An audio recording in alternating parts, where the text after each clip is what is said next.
Bonjour, bienvenue à la suite du cours sur l'effet photoélectrique. On s'était quitté la dernière fois où on avait parlé, je vous le rappelle brièvement, là, de la solution d'Einstein au problème posé par l'effet photoélectrique. Donc, si on se remet en contexte, brièvement, là, qu'est-ce que c'est que l'effet photoélectrique? En fait, c'est ce qu'on observe quand on éclaire une plaque de métal avec de la lumière de fréquence suffisamment grande. Ce qui se produit à ce moment-là, c'est qu'on voit qu'il y a des électrons qui sont arrachés à la plaque métallique.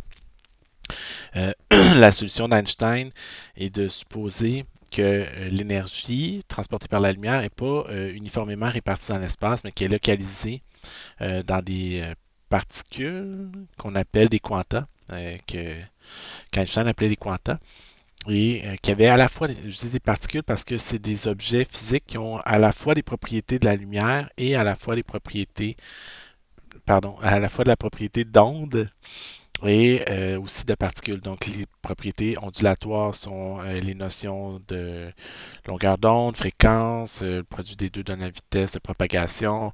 Vous avez aussi, dans le fond, on sait que la lumière se comporte comme une onde parce qu'on observe l'interférence de la diffraction. Donc, ça a des propriétés ondulatoires de toute évidence, mais à la fois des propriétés de particules. Quelles seraient les propriétés des particules en fait? Mais c'est qu'une particule, c'est localisé dans l'espace.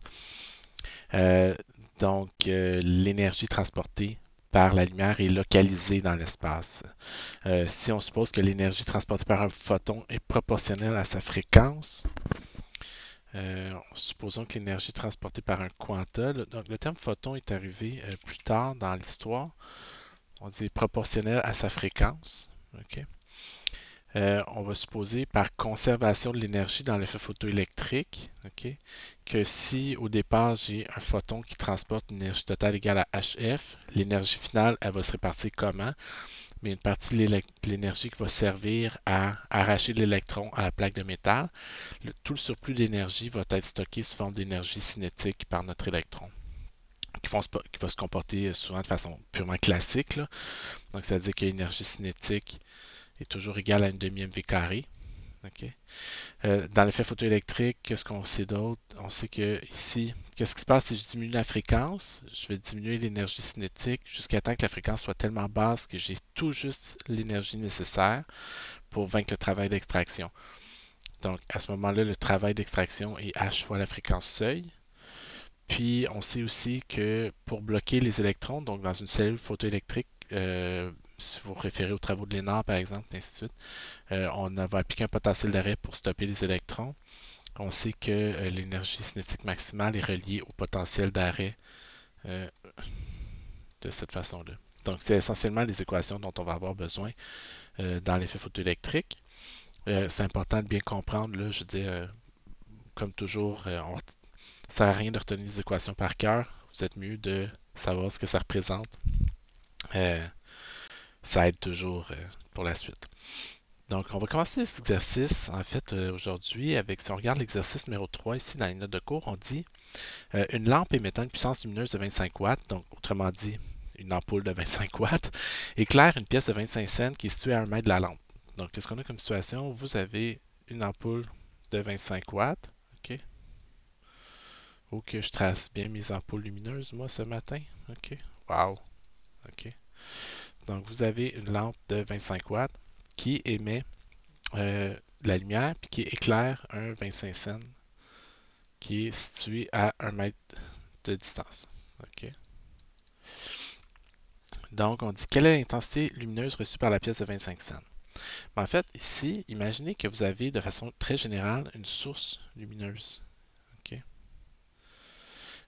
qui émet à chaque seconde une certaine puissance. OK, une puissance P. La puissance, c'est des watts ou c'est des joules par seconde. C'est l'équivalent. OK, donc, une certaine quantité d'énergie à chaque seconde qui est émise sous forme de lumière. Supposons qu'on a un objet qui est situé à une distance R. OK. Quelle est l'intensité lumineuse reçue ici? OK. C'est quoi les unités de l'intensité lumineuse? L'intensité lumineuse, c'est une puissance par unité de surface. OK. Donc, l'intensité lumineuse, c'est une puissance divisée par une surface. OK. Donc, c'est des watts par mètre carré. OK. Donc, comment est-ce qu'on peut relier une puissance émise par une source à une certaine intensité lumineuse qu'on perçoit plus loin? OK? Mais en fait, ce qu'on va faire ici, c'est tout simplement s'imaginer, OK, qu'on a, pour ceux qui ont fait physique 2, là, souvenez-vous, imaginons qu'on trace une surface fermée. Donc, évidemment, c'est en trois dimensions ici, là, OK? Donc, on trace une surface fermée autour de ma source lumineuse. Si ma source lumineuse émet 25 joules d'énergie à chaque seconde dans toutes les directions, bien nécessairement, à travers cette surface-là, il va traverser 25 joules d'énergie à chaque seconde. Donc, il n'y a pas accumulation d'énergie à l'intérieur de la sphère. Il faut qu'il y ait 25 joules par seconde qui traversent ma sphère. Imaginez donc une sphère de gaz un peu comme on voyait en physique 2. Donc, quelle est l'intensité lumineuse sur ma surface de gaz? Bien, je sais que mes 25 joules d'énergie émise à chaque seconde traversent une sphère imaginaire qui a un rayon grand R. Donc, dans mon exemple ici, OK, la surface d'une sphère, c'est quoi? C'est 4pi fois R au carré. OK? Donc, mes 25 joules d'énergie qui sont émis à chaque seconde vont traverser une sphère imaginaire qui a une surface de 4 pi r carré mètres. OK? Donc, dans mon exemple, qui mesure 4 pi mètres carrés. OK? Si je prends 25 et que je divise par 4 pi, ça va me donner 1,99 essentiellement. OK? Watts par mètre carré, essentiellement là, 2 watts par mètre carré. OK? Donc, c'est l'intensité lumineuse sur ma surface. OK? Donc, indépendamment de la dimension de l'objet, puis si on le pense, ça a de l'allure aussi. Que ce soit un 25 cents ou que ce soit un 2 piastres ou que ce soit n'importe quoi, l'objet qui est là intercepte une certaine quantité de lumière par unité de surface. OK? C'est sûr que plus mon objet est gros, plus il va intercepter de lumière en tout, mais l'intensité lumineuse, donc la puissance par unité de surface, elle, ne dépend pas de la superficie de l'objet qui intercepte la lumière. OK? Donc, le 25 cents reçoit une intensité lumineuse, on vient de dire, de 2 watts par mètre carré. On dit, si la lampe émet une lumière monochromatique de 700 nanomètres, quelle est l'énergie transportée par chaque photon et combien de photons vont atteindre la pièce de monnaie à chaque seconde? Bon, mais il y a deux choses ici. Premièrement, quelle est l'énergie transportée par chaque photon? On sait qu'il y a un seul facteur qui influence l'énergie transportée par un photon, puis c'est sa fréquence. On sait aussi que pour les ondes en général et pour la lumière en particulier, euh, pardon, euh, le produit de la longueur d'onde puis de la fréquence nous renseigne sur la vitesse de propagation d'une onde. Ici, pour la lumière, la vitesse de propagation de la lumière, c'est toujours la même, c'est C, la vitesse de la lumière. Donc, on a le produit de lambda et de f qui donne C, tout simplement. Donc, souvent, pourquoi je fais ça? C'est parce que souvent, on va parler en termes de longueur d'onde pour la lumière plus qu'en termes de fréquence. Okay? Donc, on va voir souvent l'expression où l'énergie d'un photon est donnée par H fois C divisé par lambda. C'est la même chose. Okay? Donc, c'est équivalent à dire que c'est proportionnel à la fréquence. Donc, si mes photons font 700 nanomètres de longueur d'onde, quelle est l'énergie transportée par un photon individuellement? La constante de Planck vaut 6,626 fois 10 à la moins 34. C'est des joules secondes, là, c'est pas super important. Là. En unité métrique, la constante de Planck vaut 6,626 fois 10 exposé à moins 34. C'est des joules secondes. Okay? L'unité, c'est pas important ce que ça représente vraiment, là, mais bon, c'est juste pour transformer une fréquence en joules. Ça, c'est des par seconde, donc ça va être des joules fois des secondes multiplié par des secondes moins 1, ça va donner des joules ici. La vitesse de la lumière, 3 fois 10 à la 8 mètres par seconde. Puis la longueur d'onde de la lumière qu'on utilise, 700 nanomètres. Donc ça me donne une énergie transportée par un photon individuel de 2,84 fois 10 à la moins 19 joules. Donc c'est pas grand chose. Okay? Donc combien de photons vont atteindre la pièce de monnaie à chaque seconde? Ben, excusez, on sait qu'à l'endroit où se trouve la pièce de monnaie, il y a 2 joules par seconde par mètre carré qui frappe il il y a une intensité de 2 watts par mètre carré. Donc, si je veux trouver la puissance qui est absorbée, ok? Donc, j'ai besoin de faire un petit détour, passer par la puissance qui est absorbée. Donc, quelle est l'énergie, si je veux trouver combien de photons, voyons, frappe la pièce de monnaie en photons par seconde, il faut que je trouve d'abord que je trouve la puissance qui est interceptée en joules par seconde. Donc, sachant combien de joules par seconde est intercepté par le 25 cents, puis connaissant l'énergie d'un photon individuel, là, ici, c'est un peu l'équivalent de l'énergie transportée par un photon, c'est 2,84 fois 10 à la moins 19 joules, mais comme par photon, entre guillemets. Donc, sachant que si je veux trouver le flux de photons, je dois trouver la puissance en premier. OK? Puis, on a la même chose. OK? Par contre, l'intensité lumineuse, c'est aussi égal, c'est toujours une puissance par unité de surface. Mais ce qu'on sait ici, c'est que l'intensité lumineuse, où se trouve la pièce de monnaie, c'est 2 watts par mètre carré. Si je sais c'est quoi la surface de ma pièce de monnaie, OK, je vais être capable de trouver la puissance interceptée par la pièce. Donc, ça va être 2 watts par mètre carré multiplié par la surface de mon 25 cents. C'est quoi la surface d'un disque? C'est pi fois le rayon au carré. OK. Puis c'est quoi le rayon d'un 25 cents? Évidemment, je ne vous demanderai pas de retenir ça par cœur. Moi-même, je ne le retiens pas par cœur. Attendez une seconde. Je l'avais ici.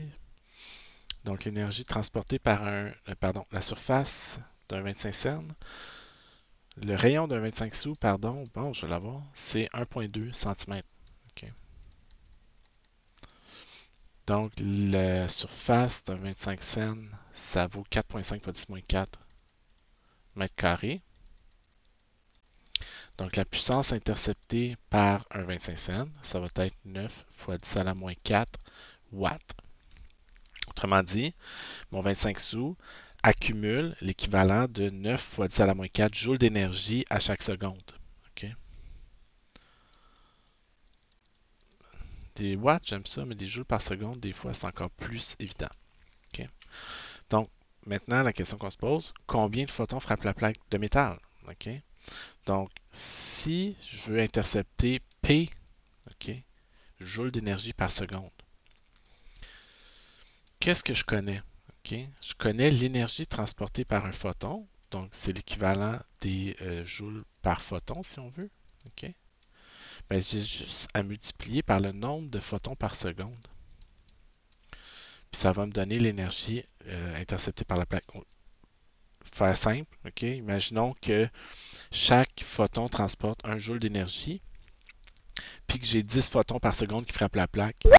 Si chacun transporte 1 joule par seconde, ben en tout, je vais transporter 10 joules par seconde sur la plaque. OK? Donc, excusez. Euh, donc, c'est ça. Donc, pour encore une fois, souvent, l'exemple euh, des first-person shooters, là, OK? Vous voulez faire tant de dommages. Ça, c'est des DPS, OK, si vous voulez, là, OK, des dommages par seconde. Ça, c'est l'énergie transportée par une balle. OK, ça, c'est le damage par balle. Puis ça, c'est votre fire rate. Donc, ça, c'est le nombre de balles par seconde que vous tirez. Donc, imaginez ça, c'est littéralement une mitraillette. OK? Donc, vous avez N balles par seconde. Chaque balle transporte E joules d'énergie ou E dommages, mais ça va vous donner le DPS, la quantité totale de dommages que vous faites en une seconde. OK? Donc, petite parenthèse ici. OK?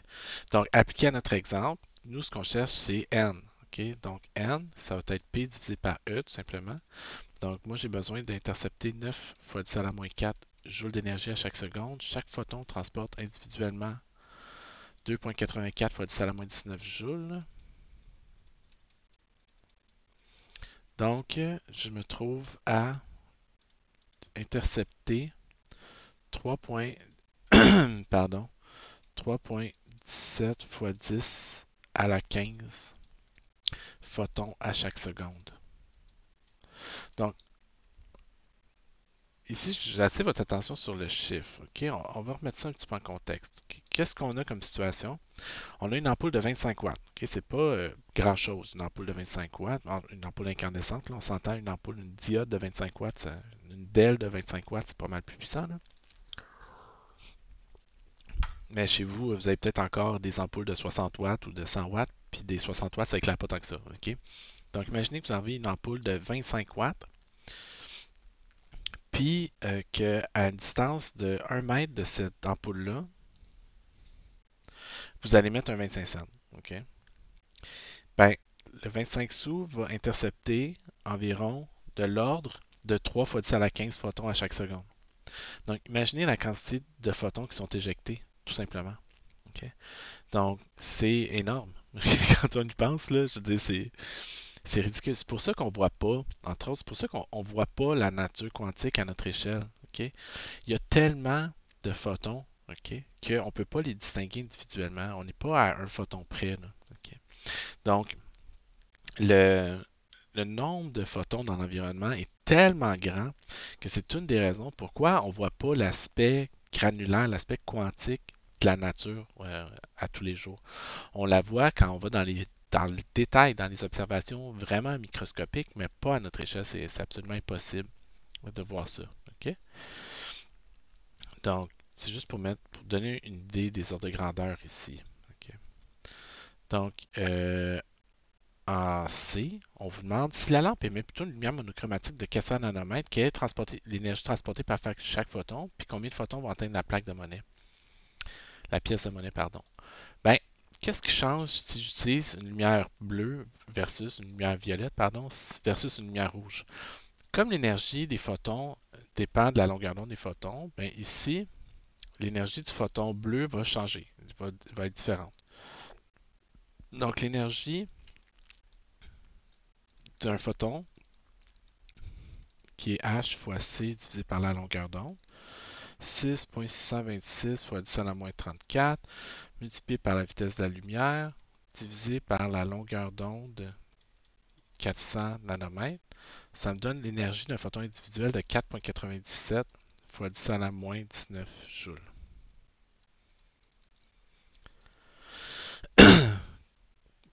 Donc ça, l'énergie d'un photon ne dépend que de la longueur d'onde. Donc ça va être comme ça. Combien de photons vont atteindre la pièce de monnaie à chaque seconde? Mais qu'est-ce qui change? Qu'est-ce qui change pas? Si j'ai la même ampoule de 25 watts, puis j'ai le même 25 cents qui est situé à 1 mètre de distance, la puissance interceptée par le 25 cents ne changera pas. La puissance va toujours être de 9 fois 10 à la moins 4 joules par seconde. Mais maintenant, l'énergie de chaque photon est relativement plus grande, est pratiquement 2 fois plus grande que l'énergie du photon. Okay? Donc, qu'est-ce qui se passe? Je vais avoir beaucoup moins de photons. Je vais avoir 1,81 photons par seconde fois 10 à la 15 photons par seconde qui vont frapper la plaque. Ben, c'est normal. OK? Pourquoi? Je reçois la même quantité d'énergie, sauf que les photons individuels transportent plus d'énergie. Donc, ça va me prendre moins de photons par seconde pour fournir la même quantité de lumière. Autrement dit, si on revient à mon exemple de FPS, tantôt, on avait quelque chose qui tirait beaucoup de balles, mais chaque balle transporte peu d'énergie. Genre un SMG, là, okay? Un MP7. Maintenant, ce qu'on se trouve à avoir, c'est quelque chose où l'énergie transportée par chaque photon est plus grande. Donc, on a un shotgun à la place. Okay? Donc, l'énergie transportée par chaque balle est beaucoup plus grande. Ça va me prendre beaucoup moins de balles pour faire le même dégât en tout. Okay? Donc, il faut distinguer ici qu'est-ce qui change, qu'est-ce qui ne change pas. Ici, ce qui change, c'est l'énergie transportée par chaque photon, mais ce n'est pas la puissance. Okay? Donc, on dit en D, quelle est l'intensité lumineuse reçue par la pièce de 25 cents si on la place plutôt à 50 cm de la lampe?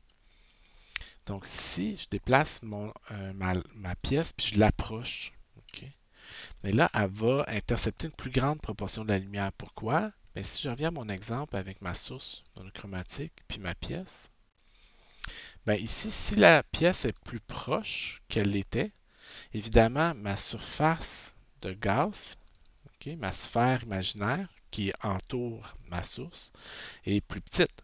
Okay? C'est sûr que si je réduis le rayon de la surface de la sphère va être plus petite. Mais il y a toujours la même quantité d'énergie qui la traverse à chaque seconde. Donc, nécessairement, l'intensité lumineuse, donc la quantité d'énergie par unité de surface, va devoir augmenter parce que la même quantité d'énergie va traverser une surface plus petite à chaque seconde. Donc, l'intensité lumineuse étant la puissance par unité de surface, va devenir plus faible. Donc, la puissance est toujours de 25 watts, mais maintenant, ça se répartit sur une sphère imaginaire de 50 cm de rayon. Donc, comme j'ai diminué de moitié, puis ça va comme le carré, l'intensité lumineuse va augmenter d'un facteur 4 en fait. Donc, de l'ordre de 3,6 fois 10 à la moins 3 joules par seconde, watts par mètre carré. Donc, j'ai réduit d'un facteur 2 la distance entre la pièce et la source. Donc, j'ai augmenté d'un facteur 4 l'intensité lumineuse. C'est ça. Okay? Donc, quelle est l'intensité lumineuse reçue? Ben, l'intensité lumineuse est 4 fois plus grande. On dit si la lampe émet une lumière monochromatique de 700 nanomètres, quelle est l'énergie transportée par chaque photon? Puis, autrement dit, là, c'est la même question qu'en B, mais pour une pièce deux fois plus proche. Qu'est-ce qui change, qu'est-ce qui ne change pas? Ben, c'est sûr que l'énergie des photons, elle ne changera pas. L'énergie d'un photon rouge ne dépend pas de la distance qu'il y a entre la source et la pièce de monnaie qui intercepte la lumière. Okay? L'énergie d'un photon rouge, c'est toujours la même. 2,84 fois 10 à la moins 19 joules. Okay? Indépendant de tout sauf de la fréquence de la lumière. Ne dépend que de la fréquence. Okay? Ou la longueur d'onde. Okay? Pardon. Combien de photons vont atteindre la pièce de monnaie? Ben, si l'intensité lumineuse est 4 fois plus grande, mais que les photons transportent pas plus d'énergie, ça va prendre 4 fois plus de photons par seconde. Donc le flux de photons va être 4 fois plus grand que ce que j'avais tantôt. Okay? Donc la quantité de photons par seconde, ça va être 4 fois la réponse à C. Okay? Donc ça va être 4 fois, essentiellement 4 fois ce que j'avais en C, qui était, non, excusez, en B, okay? Qui était 3,17 fois 10 à la 15. 3,17 fois 10 à la 15, qui donne de l'ordre de 1,2 fois 10 à la 16. Okay. Photons par seconde. Donc, vous allez me dire, OK, donc ici, ce qui est important, une relation qui va revenir assez souvent, OK, dans plusieurs exercices aussi, c'est ça. Donc, c'est de dire, imaginez que vous avez une source lumineuse, puis à une certaine distance, vous avez un objet qui intercepte la lumière. OK. Donc, nous, ce qu'on précise, c'est que les deux sont séparés d'une distance grand R.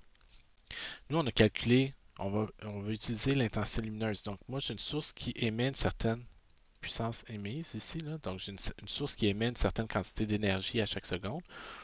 Si je veux trouver la puissance qui est absorbée, okay, comment je fais? Okay, simplement, là, je vous le précise parce que ça va revenir souvent. Donc, je sais que la puissance émise, donc je vais imaginer une surface de gaz, okay, comme toujours. Yeah! Okay, excusez, c'est pas la plus belle surface de gaz au monde. Okay. Donc, l'intensité lumineuse à la surface ici va être quoi? Puissance émise divisée par la surface de la sphère. Okay. Ça me donne l'intensité lumineuse. Mais l'intensité ici, c'est aussi la puissance absorbée sur la surface de l'objet qui absorbe la lumière. Okay? Donc, moi, ce que je vais faire, c'est que je vais toujours avoir une relation, une égalité entre les deux. Puis celle-là, franchement, elle va vous servir. Donc, puissance émise sur surface de ma sphère de gaz. Okay? C'est quoi la surface d'une sphère de gaz? Oh, je suis plus capable d'effacer. Excusez. OK. Donc, c'est quoi la surface d'une sphère? C'est 4 pi r carré. Ça va être égal à la puissance absorbée sur la surface de l'objet qui absorbe. C'est pas toujours des cercles ici, là, donc je vais juste mettre la surface de l'objet qui absorbe. C'est à vous de déterminer c'est quoi, okay, la surface de l'objet qui absorbe. Mais c'est ça, toujours cette relation-là qu'on va utiliser régulièrement dans des exercices de ce type-là. OK? Donc, le lien entre les deux, c'est que ces deux choses-là sont égales à l'intensité lumineuse, en fait. Bon, ça, on ne parlait pas beaucoup d'effets photoélectriques, mais c'était surtout pour évaluer le flux de lumière et tout ça. OK? Donc, on va laisser ça comme ça pour tout de suite. On va regarder ensuite l'exemple numéro 4 ensemble. Donc, à l'exemple numéro 4, on vous dit, vous voulez construire une cellule photoélectrique qui va fonctionner avec la lumière visible. Puis lequel de ces matériaux suivants ou lesquels pourriez-vous utiliser? On vous donne des matériaux, puis on vous donne un travail d'extraction phi en EV. Okay? Premièrement, c'est quoi des EV? C'est des électronvolts. Okay? C'est une mesure d'énergie. Okay? Euh, je vous le dis, au début, c'est une unité de mesure qui est assez abstraite, mais en même temps, c'est une unité qu'une fois qu'on commence à comprendre comment ça fonctionne, c'est génial. Okay? Bon, imaginons que vous avez un électron qui traverse une différence de potentiel de 1 volt. Okay?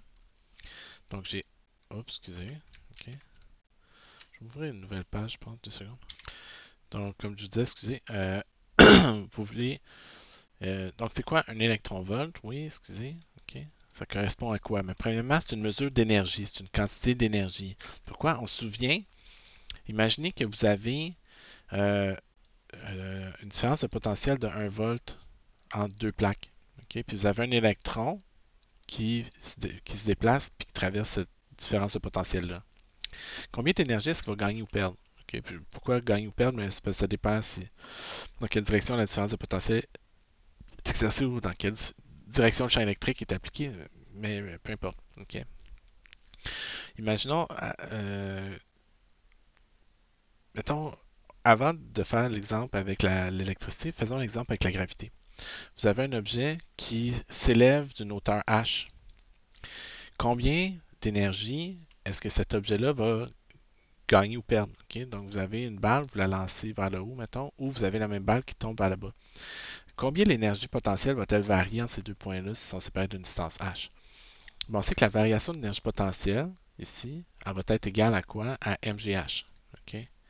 Donc ça va être la variation d'énergie potentielle gravitationnelle qui va être gagnée ou perdue, okay? Dépendant qu'on monte ou qu'on descend, mais on va gagner ou perdre mgh, joule d'énergie potentielle gravitationnelle.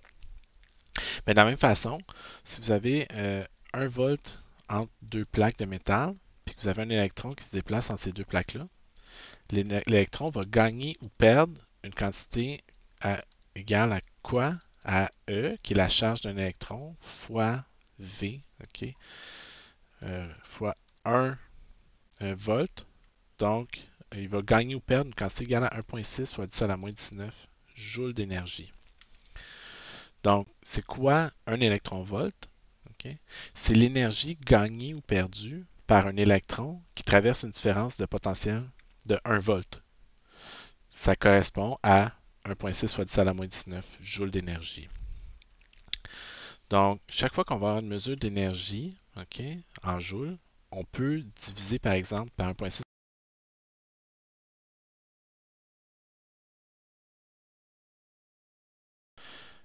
Donc, comme je vous disais, excusez, chaque fois qu'on a une quantité d'énergie en joules, on peut la transformer en électron-volt en divisant par exemple par 1,6 fois 10 à la moins 19 joules par électron-volt. Okay. Donc, par exemple, on vous dit, vous voulez construire une cellule photoélectrique qui va fonctionner avec la lumière visible. Lequel des matériaux suivants pourriez-vous utiliser? Bien, en fait, donc 1 électron-volt est égal à 1,6 fois 10 à la moins 19 joules. Okay. On sait que la lumière visible, c'est de la lumière qui va de 400 à 700 nanomètres. Okay. Donc, si je veux faire une cellule photoélectrique avec de la lumière visible, il faut que les photons les plus énergétiques de la lumière visible transportent une énergie au moins égale au travail d'extraction. Okay. Donc, okay. Donc, on le répète, vous avez des photons qui vont de 400 à 700 nanomètres, donc qui ont une variété d'énergie, qui vont de plus petite énergie, ici, l'énergie relativement faible, vers une énergie plus grande. Okay. Ben, il faut que mes photons les plus énergétiques transportent au moins assez d'énergie qui vont être capables de vaincre le travail d'extraction de la plaque de métal. Donc, on se souvient, parce qu'il faut que H fois F soit au moins égal à phi, parce que si c'est plus petit que phi, ça ne fonctionnera tout simplement pas. Donc, moi, ce que je veux faire, c'est évaluer la quantité d'énergie transportée par mes photons de 400 nanomètres. OK? Donc, c'est quoi l'énergie transportée par un photon de 400 nanomètres? On l'a calculé dans le problème précédent, mais on va le refaire ici. Donc, l'énergie, c'est H fois C divisé par lambda. Donc, 6,626 fois 10 à la moins 34, multiplié par C, la vitesse de la lumière, 3 fois 10 à la 8, divisé par 400 nanomètres. Puis, je veux l'exprimer en électronvolts. On va commencer de plus en plus à mesurer les énergies en électronvolts. Pourquoi? Parce qu'au lieu de tout le temps niaiser avec des fois 10 à la moins 19, ben, les énergies en électronvolts sont de l'ordre de l'unité pour la lumière visible. Donc, ça va être juste plus simple au niveau de la présentation. Donc, on se souvient, ça me donne une énergie en joules. Si je veux l'avoir en électronvolts, je vais prendre ça puis je vais la diviser par 1,6 fois 10 à la moins 19. OK?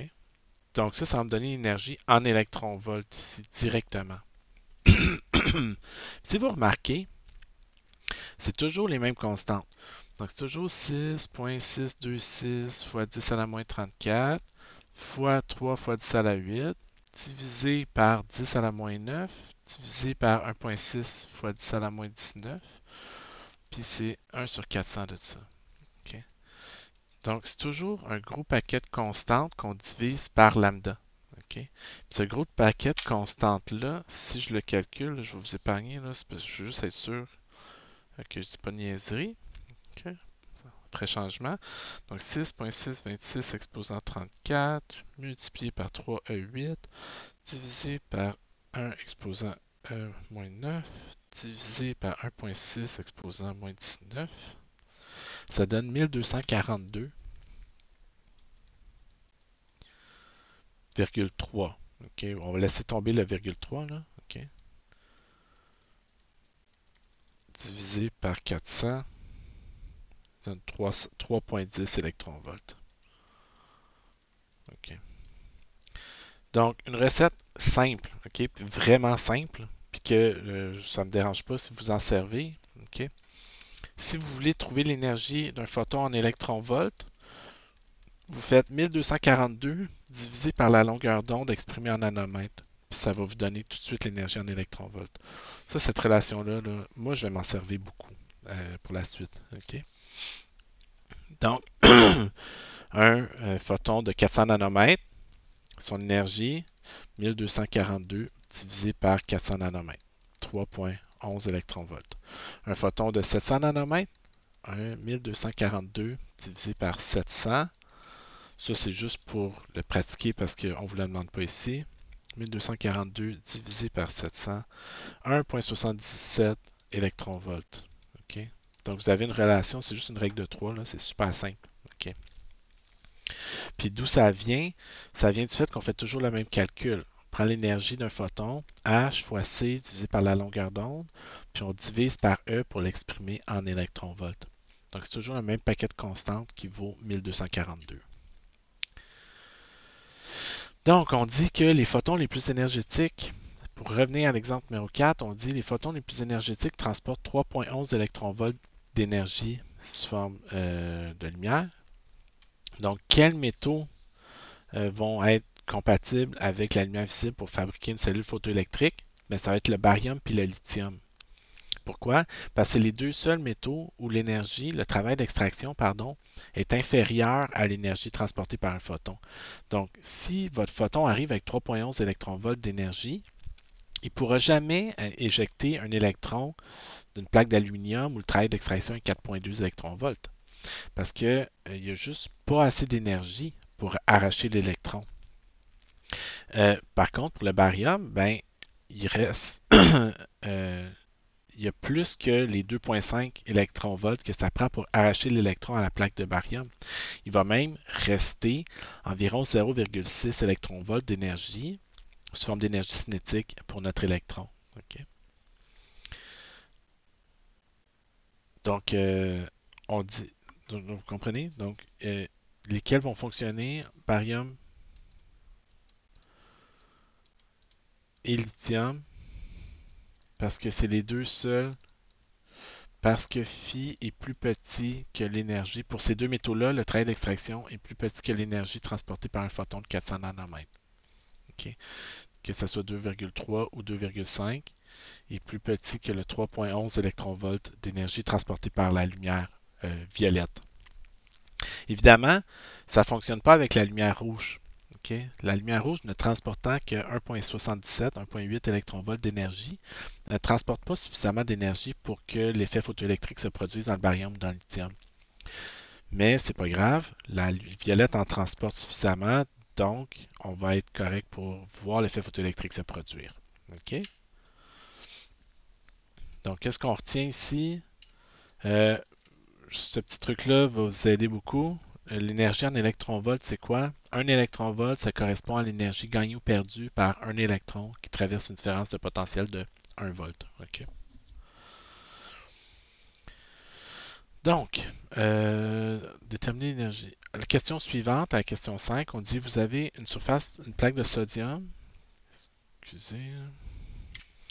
Donc, pardon. On dit vous avez une surface, une plaque de sodium qui est éclairée par une lumière de longueur d'onde 300 nanomètres. Le travail d'extraction est de 2,46 électronvolts. Trouver l'énergie cinétique maximale des photoélectrons. C'est quoi un photoélectron? C'est juste un électron qui est éjecté par effet photoélectrique. Donc, à la question 5, vous avez des photons de 300 nanomètres, donc d'ultraviolet, okay, qui vont frapper une plaque de métal. Cette plaque de métal-là a un travail d'extraction de 2,46 électronvolts. On veut connaître l'énergie cinétique maximale des électrons. Donc, la première chose qu'on va se demander, c'est combien d'énergie est transportée par les photons. L'énergie transportée par les photons, 1242 divisé par 300. Donc, ça donne 4,14 électronvolts. OK? 1242 divisé par 300, 4,14 électronvolts. OK. Là-dessus, quand l'effet photoélectrique va se produire, qu'est-ce qu'on sait? On sait que l'énergie initiale, H fois F ou Hc sur lambda, une partie qui va servir à arracher l'électron, le reste va être transporté sous forme d'énergie cinétique. Donc moi, j'ai un photon qui transporte 4,14 électronvolts d'énergie, arrache un électron à une plaque dont le travail d'extraction est 2,46. Quelle va être l'énergie cinétique maximale de mes électrons? 4,14 moins 2,46. 1,68 électronvolts d'énergie cinétique maximale. OK? Donc, est-ce que vous pouvez me répondre avec des énergies en électronvolts? Oui. OK? Donc, il n'y a pas de... Les électronvolts, c'est une unité... Tu sais, comme je vous disais, on est super bon en physique pour vous dire de travailler avec le système métrique, mais on ne le fait pas tout le temps. Okay? Donc, souvent, pour des raisons de simplicité, on va travailler dans d'autres unités. Okay? En astro, je vais donner un exemple une couple de semaines où on travaillait avec des centimètres, des grammes puis des secondes. Okay? Pourquoi? Ben parce que pour des raisons historiques, on travaille toujours comme ça, puis on ne travaille pas avec des joules, on travaille avec des ergs, puis on travaille. Mais bon. Ici, les électronvolts, c'est une unité qui est. Moi, je trouve qu'il est beaucoup plus facile à manipuler. Là. Vous ne traînez pas des fois 10 à la moins 19 tout le temps dans vos calculs. Une fois qu'on a compris, c'est super. Okay? Donc, je vous encourage à vous familiariser avec ces unités de mesure-là. En B, on dit calculer la longueur d'onde maximale pour que l'effet photoélectrique se produise dans le sodium. Donc, pourquoi il y a une longueur d'onde maximale pour que ça se produise? Okay? Ben, en fait, c'est parce que si il y a une longueur d'onde maximale, parce que on l'a dit, qu'est-ce qui se passe au fur et à mesure que ben, il y a une longueur d'onde maximale parce qu'il y a une fréquence minimale. Okay? Si le produit des deux donne ça, si je diminue la fréquence, j'augmente la longueur d'onde. Okay? Donc, je peux augmenter la longueur d'onde jusqu'où? Au fur et à mesure que j'augmente la longueur d'onde de la lumière que j'utilise, je diminue l'énergie du photon incident. OK? Donc, plus lambda est grand, plus l'énergie est faible. Excusez. Donc, si l'énergie diminue ici, ben, il faut que ça diminue de l'autre côté aussi. Comme le travail d'extraction est une constante, c'est l'énergie cinétique qui va diminuer. Donc, au fur et à mesure que je prends de la lumière qui a une plus grande longueur d'onde, ce qui va diminuer, c'est l'énergie cinétique maximale disponible pour les électrons. Ce qui va se produire, c'est qu'à un moment donné, je vais avoir tellement réduit l'énergie initiale que j'aurai plus d'énergie cinétique, puis à ce moment-là, h fois la fréquence seuil va être égale directement au travail d'extraction. Puis la fréquence seuil, c'est relié à la longueur d'onde maximale. Donc la plus petite fréquence possible est reliée à la plus grande longueur d'onde possible. Donc quand la longueur d'onde maximale va être telle qu'elle va être égale au travail d'extraction. Okay? Donc il faut que ma lumière transporte au moins 2,46 électronvolts, okay, si je veux que l'effet photoélectrique se produise. Puis on sait que l'énergie d'un photon, c'est 1242 divisé par sa longueur d'onde. Donc, la longueur d'onde maximale que peut avoir la lumière, ça va être 1242 divisé par 2,46, qui donne à peu près là, 505 nanomètres. Donc, la lumière de 300 nanomètres transporte quand même beaucoup d'énergie. Donc, l'effet photoélectrique va se produire facilement. Les électrons éjectés vont avoir une assez grande énergie cinétique de 1,68 électronvolts.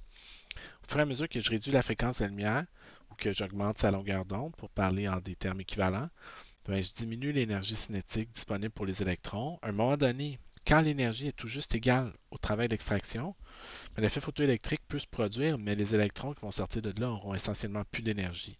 Si j'augmente encore la longueur d'onde, ben là, l'effet photoélectrique se produira juste plus du tout. OK? À la question 6, on vous pose, on dit l'effet photoélectrique a lieu quand on éclaire un matériau inconnu avec de la lumière de fréquence supérieure à 7,2 x 10 à la 14 Hz. Éclairons une surface de 1 cm² de ce métal avec une lumière 300 nanomètres qui a une intensité de 50 watts par mètre carré. Donc, il y a vraiment deux choses. On dit quel est le potentiel d'arrêt dans ces conditions. Là, il y a pas mal de stock. OK? Premièrement, dans la question, on vous dit quoi? L'effet photoélectrique, il faut que la lumière ait une fréquence au moins égale à 7,254 x 10 à la 14 Hz. Mais ça, c'est la définition de la fréquence seuil. OK? La fréquence seuil est de 7,254 x 10 à la 14 Hz. Donc ça me renseigne sur le travail d'extraction parce qu'on sait que H fois la fréquence seuil est égal au travail d'extraction. Donc H fois la fréquence seuil, 6,626 fois 10 à la moins 34 fois la fréquence 7,254 fois 10 à la 14 Hz. Ça me donne des joules. Je vais diviser par E pour l'avoir en électronvolts. Excusez.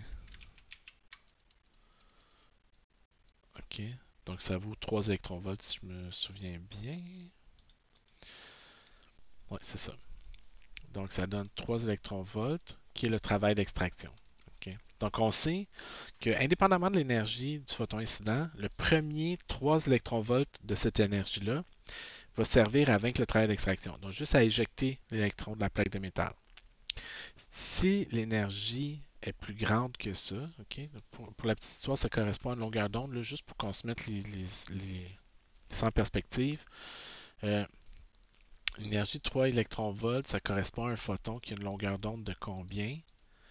Lambda est égal à 1242 divisé par 3, donc 414 nanomètres. Okay. Okay. Donc il faut que mon photon ait une longueur d'onde de 414 nanomètres si je veux que l'effet photoélectrique se produise. Okay. On dit éclairons une surface de 1 cm² de ce métal avec une lumière de 300 nanomètres qui a une intensité lumineuse de 50 watts par mètre carré. Ben, premièrement, la longueur d'onde qu'on utilise est plus petite que le 414 nanomètres. Donc, ça veut dire que l'effet photoélectrique va se produire. Okay? Puis, non seulement il va se produire, mais il va rester de l'énergie après. Okay? Donc, HC sur lambda est égal à phi plus K max. Donc, ça, tantôt, c'était pour un photon de 414 nanomètres, 3 électronvolts. Donc le potentiel arrêt de 3 électronvolts. Là, maintenant, j'ai de la lumière à 300 nanomètres. Donc l'énergie est plus grande que ça. Combien il me reste d'énergie cinétique? Donc l'énergie du photon incident, 1242 divisé par 300 nanomètres, est égale au potentiel d'arrêt, 3 électronvolts, plus l'énergie cinétique maximale. Ça donne 4,14 électronvolts. Donc l'énergie cinétique maximale est de 1,14 électronvolts. Okay. Donc ma lumière transporte 4,14 électronvolts. Chaque photon de lumière transporte 4,14 électronvolts d'énergie. Il y en a 3 qui servent à arracher l'électron à la plaque de métal. Le restant, le 1,14 qui reste, va servir sous forme d'énergie cinétique à mon électron. Okay? Quel est le potentiel d'arrêt dans ces conditions? Bien là, vous avez des électrons qui sont éjectés avec une énergie cinétique de 1,14 électronvolts. Vous voulez les bloquer dans votre cellule photoélectrique. Quelle est la différence de potentiel que vous allez devoir appliquer? 1,14 volts. Okay? Pourquoi? Ben, parce que par définition, l'énergie cinétique en électronvolts, c'est celle gagnée ou perdue par un électron qui traverse une différence de potentiel de 1 volt. Donc, si j'ai 1,14 électronvolts d'énergie, mais il va falloir que je traverse une différence de potentiel de 1,14 volts pour perdre toute cette énergie-là. Imaginons qu'on dit que K, c'est la différence de c'est la charge fois la différence de potentiel. Donc, mon énergie, c'est 1,14 électronvolts. Si je veux le mettre en joules, ça c'est vrai en joules, mettons. Je vais multiplier par 1,6 fois 10 à la moins 19 pour le remettre en joules. Mais la charge d'un électron, c'est E. Donc, la différence de potentiel, c'est 1,14 volts. Okay? Si je fais traverser une différence de potentiel de 1,14 volts, je vais gagner ou perdre, dans ce cas-là, 1,14 électronvolts d'énergie cinétique. Ça ne dépend pas de l'intensité lumineuse ici non plus. Okay? Ça dépend juste de l'énergie de la lumière incidente. En B, par contre, on vous demande si 15% des photons incidents arrivent à éjecter un électron, quel va être le courant électrique produit? Oh, là, il faut faire attention. Okay? Pourquoi? Ben parce qu'on a une plaque qui se fait éclairer par une certaine quantité de lumière. Okay? Pardon. Donc, excusez, je suis en train de mettre de l'ordre dans mes affaires. Donc, en B, on vous demande un courant électrique. Un courant électrique, dans le fond, c'est quoi? C'est des coulombs par seconde. Des coulombs, c'est une charge par seconde. Donc, c'est combien de charges par seconde qui circulent dans mon circuit. Donc, c'est relié au nombre d'électrons par seconde dans mon circuit. Donc, on vous dit que 15% des photons éjectent un électron. Donc, si je veux savoir le nombre d'électrons par seconde dans mon circuit pour trouver le courant, j'ai besoin de connaître le nombre de photons par seconde. Sachant que 15% des photons éjectent un électron, ben, je vais avoir automatiquement le nombre d'électrons par seconde. Donc, comment je fais pour trouver le nombre de photons par seconde qui frappent la plaque? Ben, je connais l'intensité lumineuse. Okay? Donc, je sais que ma plaque qui fait 1 cm², okay, 1 cm², pardon, est soumise à une intensité lumineuse I qui est égale à 50 watts par mètre carré. Donc, la puissance interceptée, l'intensité, c'est la puissance par unité de surface.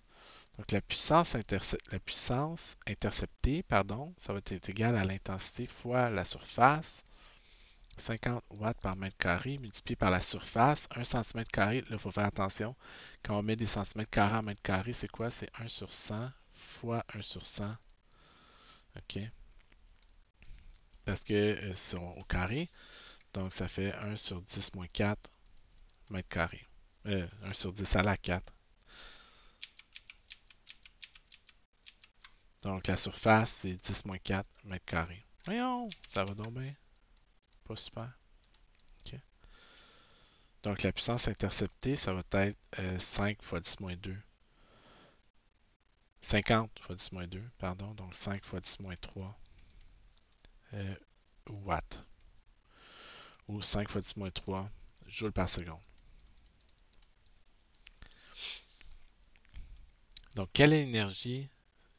Je veux juste savoir combien de photons par seconde ça correspond. Okay? Donc, je sais que le flux de photons, c'est P divisé par E. Okay? Donc, ici, ma plaque intercepte 5 fois 10-3 joules d'énergie à chaque seconde. Puis chaque photon transporte 4,14 électronvolts. Okay? Donc, 4,14 multiplié par 1,6 fois 10 à la moins 19 en joules. Là, ici, je suis obligé de passer par des joules. Okay? Parce que j'ai des joules par seconde. Puis c'est des joules par photon. Ça va me donner des photons par seconde. Donc, ça me donne 7,55 fois 10 à la 15 photons par seconde. Okay. Ensuite, là, j'ai trouvé le nombre de photons par seconde éjectés. Je sais que le nombre, ça c'est le nombre de photons. Je sais que le nombre d'électrons, c'est 15% du nombre de photons. Parce que dans la question, on précise que 15% des électrons, des photons, pardon, réussissent à éjecter un électron. Okay? Donc, le nombre d'électrons va être 0,15 fois 7,55 fois 10 à la 15. Le nombre d'électrons par seconde va donc être de 1,13 fois 10 à la 15 électrons par seconde. Okay. Comment je relie ça à un courant électrique? Ben, un courant en coulombs par seconde, en ampères. Okay.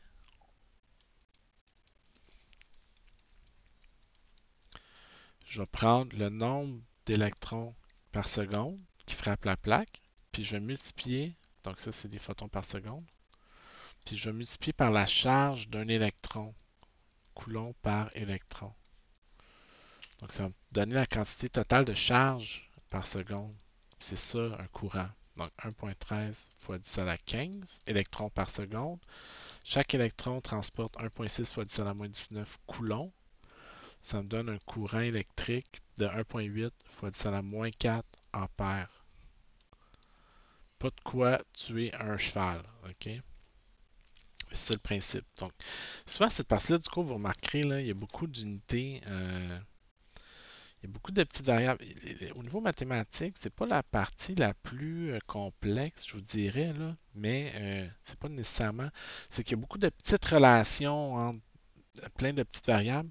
Moi, ce que je vous suggère fortement de faire, c'est de regarder les unités. Okay? Souvent, là, faire un peu, je ne peux pas dire faire de l'analyse dimensionnelle pour vous faire peur avec ça, mais je veux dire, bon, qu'est-ce que je cherche? Je cherche un courant électrique. C'est quoi un courant électrique? C'est une charge par unité de temps. C'est des coulombs par seconde. Qu'est-ce que je connais? Mais je connais la charge d'un électron. Donc, si je suis capable de trouver le nombre d'électrons par seconde, excusez, ici c'est des électrons par seconde. Donc, si je suis capable de trouver le nombre d'électrons par seconde, je connais la charge d'un électron, je peux trouver un courant. Donc, c'est vraiment plus de la réflexion là, que de juste de retenir les petites formules par cœur. Ça, c'est jamais la meilleure chose à faire. OK? OK. Ensuite, numéro 7.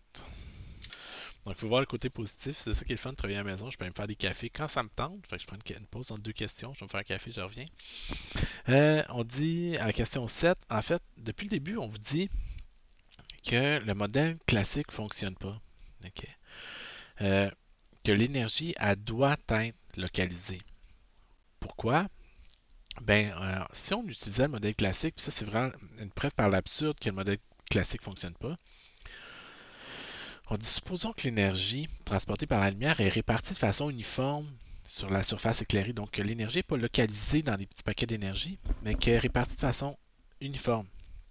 On dit évaluer le délai nécessaire avant qu'il y ait émission d'un premier électron pour une plaque de zinc où le travail d'extraction est 4,5 électronvolts, en supposant qu'on a un laser de 10-3 watts à 5, mais même pas ici, on dit la lumière est répartie de façon uniforme. Donc vous avez une source lumineuse là, de 1 milliwatt, donc une très très faible lumineuse, une très très faible source lumineuse, pardon, qui est située à 5 mètres d'une plaque. Donc prenez une lampe de 1 milliwatt, placez une plaque de zinc à 5 mètres de là. Okay? On dit laissez la chance à l'électron. Okay? On dit, supposons qu'un électron peut capter toute l'énergie qui passe dans un rayon de 10-9 mètres de lui, ce qui est 10 fois le diamètre d'un atome quand même. OK? Donc, on y laisse beaucoup de chance à cet électron-là.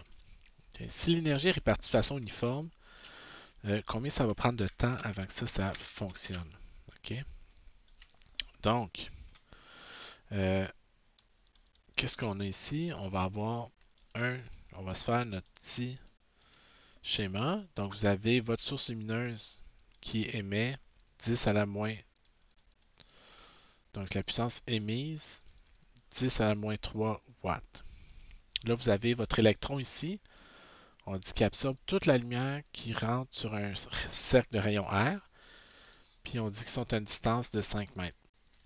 Donc, on a dit que l'intensité, c'est puissance émise sur surface de ma sphère. C'est aussi puissance absorbée sur la surface de l'objet. Ici, c'est un disque de rayon petit r. Donc, ici, si on veut trouver la puissance absorbée, ça va être quoi? Puissance émise, 10 à la moins 3 joules par seconde, divisé par 4 pi fois 5 à la 2, multiplié par pi fois 10 moins 9 à la 2. Donc, c'est bon. Ça donne une puissance de 10 à la moins 23 watts. OK. Donc, mon photon, mon électron absorberait 10 à la moins 23 joules d'énergie à chaque seconde. OK? Donc, avant d'être éjecté de la plaque, il faudrait que notre électron ait accumulé au moins 4,5 électronvolts, qui est le travail d'extraction de la plaque. Donc, excusez, donc on dit, on veut absorber 4,5 électronvolts d'énergie. Donc, 4,5 électronvolts, ça correspond à combien de joules? 4,5 fois 1,6 fois 10 à la moins 19, ça vaut, j'ai-tu calculé? Je ne l'ai pas calculé. Ah, 4,5 fois 1,6 exposé à moins 19, ça donne 7,2 fois 10 à la moins 19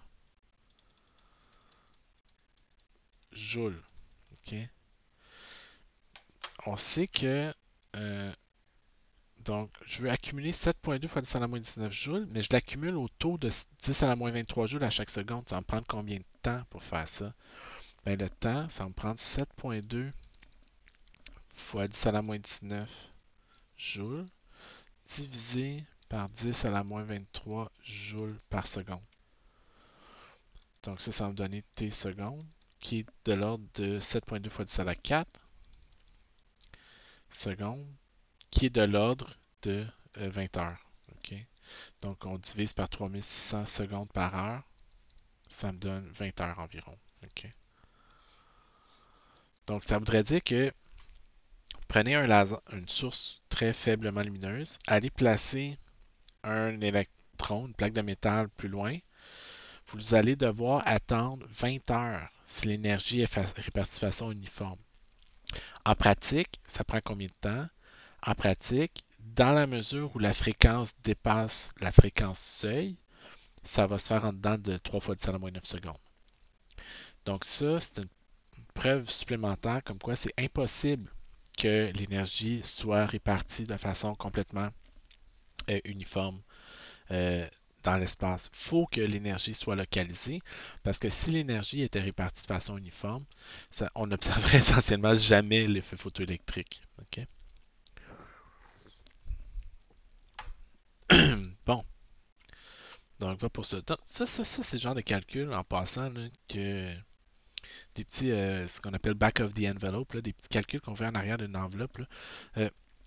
Pour avoir des ordres de grandeur, on veut avoir une idée, ça marche-tu ou ça marche pas, mais dans le modèle classique, comment? Là, tu fais des hypothèses comme ça, tu prévois un peu, puis après ça, tu vas comparer avec les observations. Donc, les premiers physiciens qui travaillaient sur l'effet photoélectrique, c'est le genre de questions qui se posaient, là, qui pouvaient se poser en tout cas. Parce que si on parle de travail d'extraction, mais ça c'est moins évident. On dit à la question 8, voici le graphique du potentiel d'arrêt. Donc, expérimentalement, en fait, la question pourrait se poser comment expérimentalement est-ce qu'on peut mesurer la constante de Planck? OK? Donc, on dit, on fait un graphe du potentiel d'arrêt en fonction de la fréquence de la lumière pour une cellule photoélectrique en laboratoire. Puis on a un fit ici, là, un gros fit, là, on a 3 points de données. OK? Donc ça, en fait, ça, c'est ce qu'on essaie d'avoir personnellement au lab pour, entre autres, déterminer la constante de Planck, mais surtout étudier l'effet photoélectrique. Donc, vous prenez une plaque de métal. Donc ça, c'est le dispositif là, classique. Vous prenez une plaque de métal, vous l'éclairez avec de la lumière de fréquence variable. Donc, généralement, vous allez prendre 3, 4, 5 lampes différentes, des lumières monochromatiques à des longueurs d'onde ou des fréquences précises. Ça va éjecter des électrons. Vous allez euh, mesurer le courant ici. Ici, vous allez mettre une différence de potentiel variable, une tension d'opposition, que vous allez augmenter jusqu'à temps que vous coupiez le courant complètement. OK? Donc, nous, on sait que quand les photons qui frappent la plaque de métal vont éjecter les électrons, le potentiel d'arrêt est une mesure essentiellement de l'énergie cinétique maximale des électrons parce que plus ils ont d'énergie, plus ça va prendre un grand potentiel d'arrêt pour les bloquer. Donc, on sait aussi que ça, c'est relié à la fréquence seuil. OK? Pardon. Donc, H fois la fréquence. Ça, c'est H fois la fréquence seuil. Ici. Oui, c'est ça. Ça, c'est H fois la fréquence seuil. Ça, l'énergie cinétique maximale, c'est relié au potentiel d'arrêt. E fois le potentiel d'arrêt ici. OK? Donc, nous, qu'est-ce qu'on a? C'est qu'on a un graphique du potentiel d'arrêt. Pardon. On a ici un graphique du potentiel d'arrêt en fonction de la fréquence. Donc, dans le graphique qu'on a, c'est potentiel d'arrêt en fonction de la fréquence. Donc, on va réorganiser un petit peu. OK? Donc, j'ai E fois le potentiel d'arrêt est égal à HF moins HF0.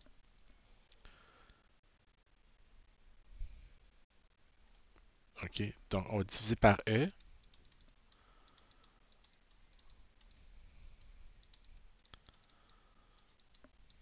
Ou ça, c'est directement, en fait, c'est directement le travail d'extraction. Excusez, on vous demande le travail d'extraction. On aurait pu vous demander la fréquence seuil. Là, OK? C'est égal à H sur E fois F moins. Ça, c'est le travail d'extraction divisé par E ici. Donc, qu'est-ce qu'on a ici? On a une droite, OK, de type Y qui est égale à une pente fois l'ordonnée à l'origine, pente fois X plus l'ordonnée à l'origine.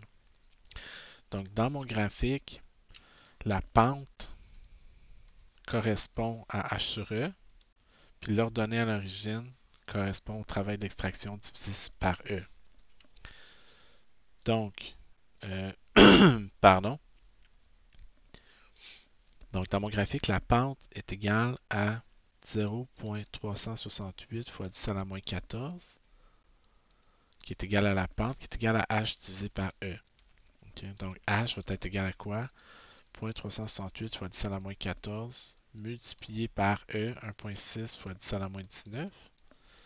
Évidemment, là, ça ne donne pas exactement la constante de Planck, ça donne 5.9 fois 10 à la moins 34 versus 6.26 qui est la bonne valeur, là. Mais on s'entend que c'est quand même pas si mal. Là. Je veux dire, pour un labo, il y a 3 points expérimentaux. Là.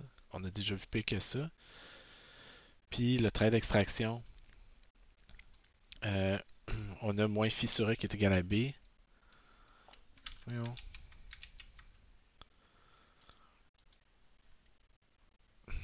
Excusez, curseur, curseur, curseur. Merci. Ensuite, on a l'ordonnée à l'origine qui vaut moins 1.294 qui est égal à l'ordonnée à l'origine qui est égal à moins phi sur E.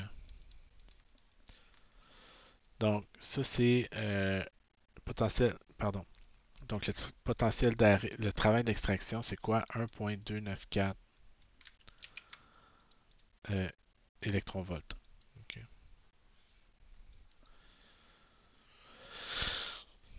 Donc, on a trouvé la constante de Planck, puis le travail d'extraction à partir de l'équation du graphique. Okay. Donc, puis on a la fréquence seuil qui est expérimentalement là, qui est ici. quand ça coupe l'axe, quand ça intercepte l'axe DX. OK? Donc, voici quelques exercices là, sur l'effet photoélectrique. Là. OK? Donc, ça, c'est une façon, numéro 8, c'est une façon expérimentale de déterminer la, euh, la constante de flux. Excusez, je pensais à d'autres choses en même temps. C'est fou comment je suis distrait présentement. Donc, c'est une façon de déterminer expérimentalement la constante de Planck puis le travail d'extraction dans un métal. Le reste, ici, ce que je veux parler avec vous, c'est des applications de l'effet photoélectrique. Euh, donc, les applications de l'effet photoélectrique, donc, comme je vous disais, c'est souvent quelque chose dont on n'a pas vraiment entendu parler, l'effet photoélectrique, nous, mais c'est quelque chose qui a quand même pas mal d'applications. OK? En particulier, on parle ici, là, on donne comme exemple euh, des lunettes de vision nocturne. Okay, ça, c'est une vieille photo que j'ai trouvée sur 9gag dans le temps. Là, je l'avais trouvée bonne. Donc, comment l'évolution des lunettes de vision nocturne dans le temps, dans les 100 dernières années. OK? On sait que les chats ont tendance à bien voir dans l'obscurité. Pourquoi les chats voient bien dans l'obscurité? Entre autres, c'est parce qu'ils n'ont pas besoin d'autant de photons par seconde qui frappent leur rétine pour être capables de voir. Donc, c'est juste qu'ils voient à des très faibles luminosités. Ils sont capables de détecter des flux de photons qui sont beaucoup plus faibles que ce que l'œil humain a besoin d'être capable que l'œil humain est capable de détecter. Donc, c'est pour ça qu'ils font des bons, des animaux qui voient très bien dans des très très faibles luminosités. D'autres types d'applications, les panneaux solaires, des tubes photomultiplicateurs, ça c'est. Puis des caméras digitales, dans le fond, toutes les caméras digitales essentiellement sont basées sur le principe de l'effet photoélectrique. Euh, pour vous donner une première idée, un panneau solaire, comment, dans le fond, les lunettes de vision nocturne, qu'est-ce que ça fait le photoélectrique à la base? Ça transforme des photons en électrons. Okay? L'affaire, c'est que c'est souvent plus facile d'utiliser des électrons, d'amplifier des électrons que d'amplifier des photons. Donc, chaque fois que vous avez des faibles quantités de lumière et que vous voulez avoir un signal électrique facilement manipulable par de l'électronique, mais vous allez vouloir utiliser l'effet photoélectrique pour faire ça. Mais comme aussi, c'est une façon de transformer de la lumière en électrons, puis des électrons par seconde, c'est un courant électrique, mais dans les panneaux solaires, par exemple, pas ceux qu'on utilise vraiment, il y a différents types de production d'électricité à partir de la lumière. Là. Vous pouvez carrément utiliser la lumière pour faire chauffer de l'eau, par exemple, faire un genre de centrale thermique qui fonctionne au solaire. Mais les panneaux solaires que vous voyez, là, les minces couches de panneaux solaires, eux, c'est pas la chaleur qu'ils vont utiliser. Ils vont utiliser en fait deux semi-conducteurs. Pardon. Donc vous avez, on va utiliser les semi-conducteurs. Donc vous allez avoir une couche de silicium dopée au phosphore. Le phosphore est un élément qui contient 5 électrons de valence. Vous allez avoir comme un surplus d'électrons ici. Puis votre couche de silicium inférieure, vous allez la doper au bord qui contient 3 électrons de valence. Donc vous allez vous retrouver avec un surplus d'électrons puis un déficit d'électrons ici. Ce que vous faites, c'est que quand vous avez la lumière qui vient frapper le panneau, vous allez arracher les électrons de la couche supérieure ici, qui vont être collectés par l'électrode négative qui va accumuler un surplus d'électrons. Quand vous avez un déficit d'électrons de l'autre côté, vous allez avoir le surplus d'électrons qui va passer dans le courant, dans le circuit pour venir neutraliser, venir faire disparaître la différence de potentiel. Puis comme ça, vous allez avoir un courant électrique qui va apparaître. Vous pouvez vous en servir pour éclairer. Euh, vous remarquez ici par-dessus, on a mis une pellicule anti-reflet puis du verre.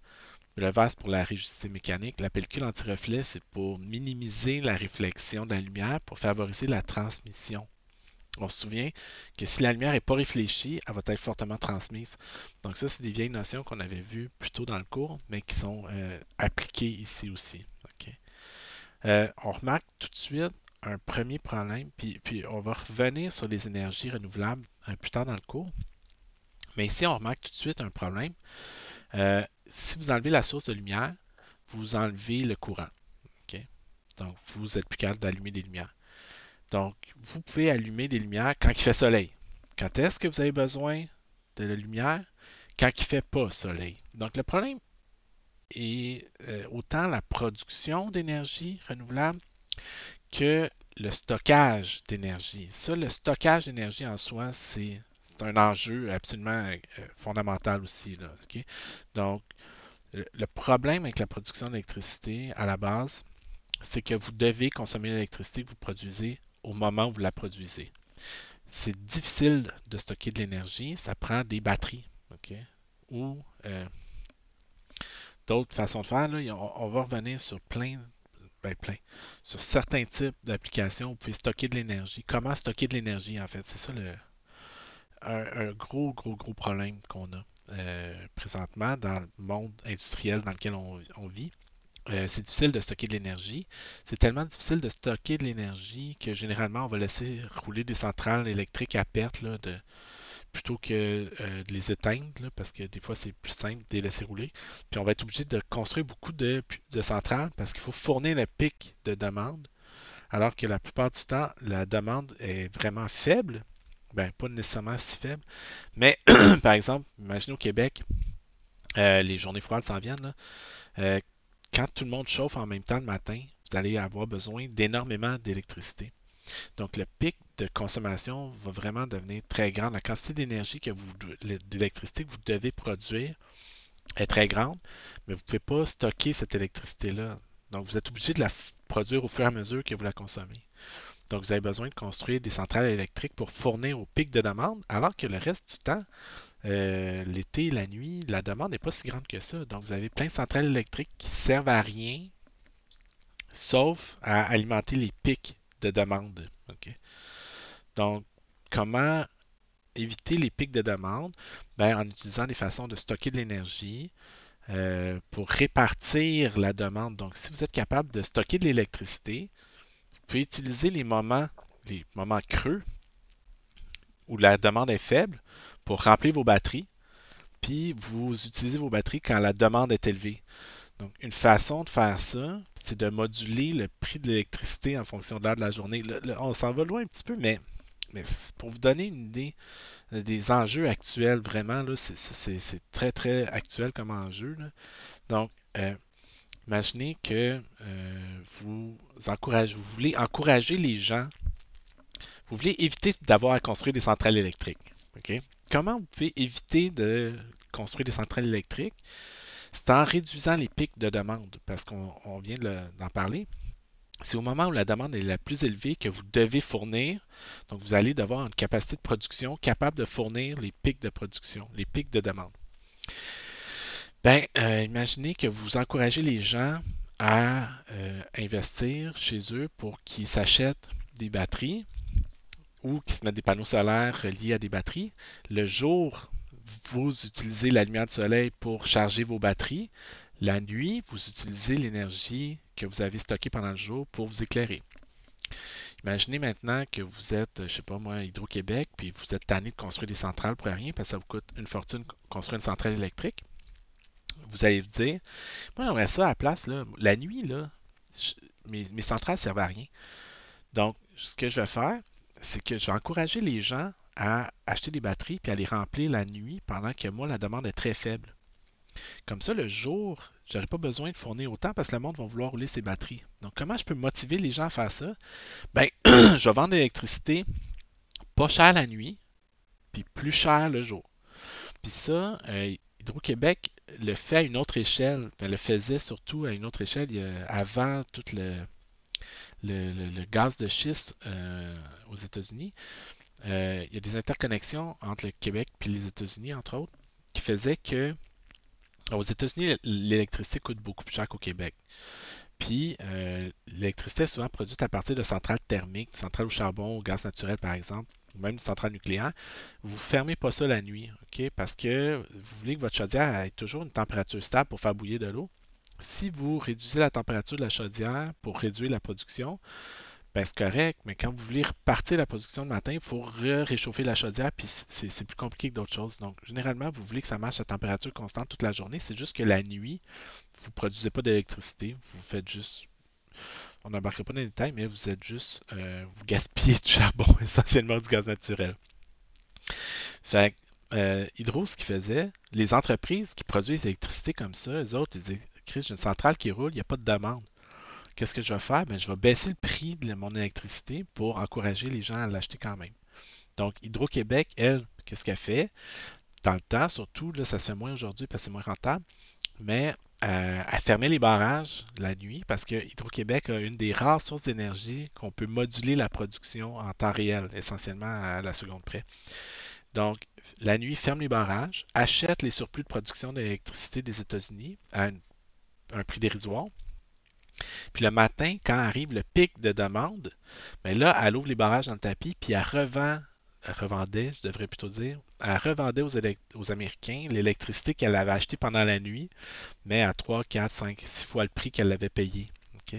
Donc, c'était une grosse source de profit, puis c'était basé sur le fait qu'on était capable de jouer avec la production électrique au Québec. On est un des rares endroits dans le monde où on peut faire ça aussi. Donc, c'est purement le hasard. Là, ok? On est sur un territoire qui regorge de rivières, qui nous permet de faire des barrages. Ok? Donc, c'est pas parce qu'on est meilleur que les autres, qu'on a une conscience environnementale plus développée que les autres qu'on fait ça. C'est juste parce qu'on était chanceux d'être né sur un territoire comme ça, qui nous permet de faire ça. Ok?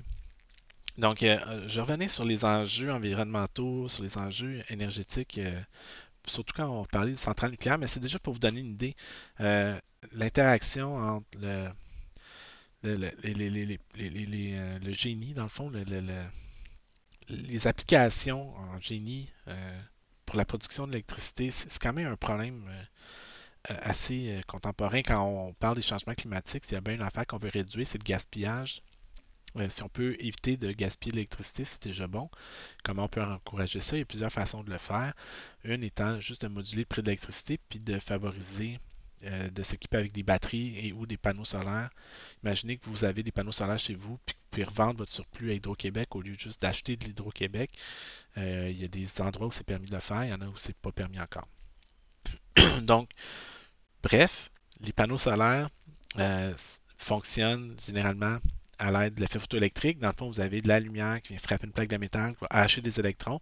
Ces électrons-là vont alimenter un courant électrique avec ça qui va nous permettre d'extraire de l'électricité de la lumière du soleil. Une autre application, c'est les tubes photomultiplicateurs. Donc, comme je vous disais, un tube photomultiplicateur, qu'est-ce que c'est? Ben, c'est imaginez un appareil lumineux qui est fait pour détecter des très très très très faibles signaux lumineux. C'est difficile d'amplifier un signal lumineux. Okay?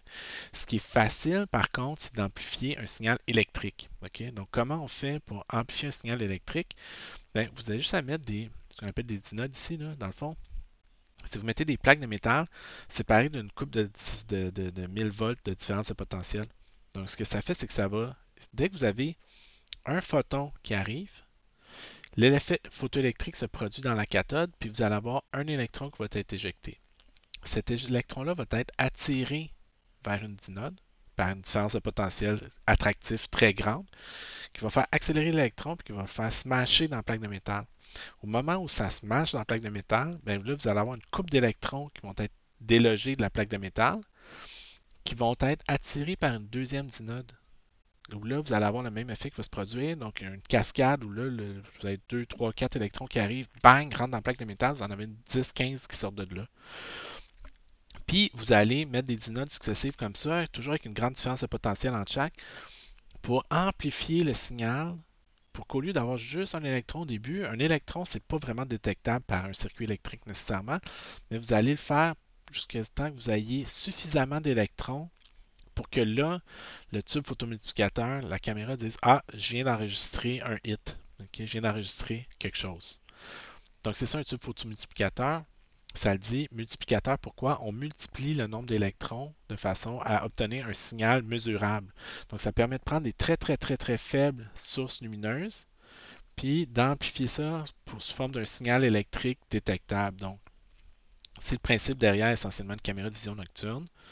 C'est de s'assurer d'avoir quelque chose de transformer quelque chose de pratiquement invisible en un signal détectable par l'électronique. Donc, c'est ça aussi dans une euh, caméra de vision nocturne, par exemple, dans les first-person shooters, dans les jeux vidéo. Souvent, la personne va voir en vert uniquement. Ok? Pourquoi? Mais le vert contraste super bien avec le noir. Fait que vous mettez le fond en noir, puis vous mettez par-dessus une image amplifiée en vert. Donc, ça va prendre des très très faibles signaux sources lumineuses, puis ça va amplifier la quantité de lumière, puis ça va la représenter en vert parce que le vert contraste super efficacement, puis le vert est la couleur la mieux détectée par l'œil humain. C'est tout synthétique, évidemment, tout ça. Ok. Ce que je vous présente ici pour illustrer les photomultiplicateurs, en fait, c'est le détecteur Snow, qui était une expérience qui roulait, écoute, je ne sais même plus ça remonte à quand, là. Donc, c'est une expérience qui s'est déroulée dans le coin de Sudbury. Ok. Donc, le détecteur Snow à Sudbury. Euh, Ça ici, donc excusez. Donc l'expérience, tu vois, elle s'est tenue de 99 à 2006. OK? Puis ça a pris encore plusieurs années pour analyser les données. Euh, pardon. Puis le directeur d'expérience, s'est co-mérité un prix Nobel en 2015 pour cette expérience-là. OK? Donc bon, c'est ça ici les images là. OK? Donc, qu'est-ce que c'est? C'est une sphère remplie d'eau lourde. OK? C'est quoi de l'eau lourde? J'embarque pas dans tous les détails. OK? De l'eau lourde, c'est bon, mais c'est quoi de l'eau? OK? On va y aller de même. Donc, je dis un peu. De l'eau, d'habitude, c'est que vous avez deux atomes d'hydrogène après une molécule, après un atome d'oxygène, ça donne une molécule d'eau, H2O. De l'eau lourde, puis c'est quoi de l'hydrogène? C'est juste un proton. Ok. Donc vous avez deux protons qui sont collés sur un atome d'oxygène, lui qui est composé de 8 protons puis 8 neutrons essentiellement. Ok.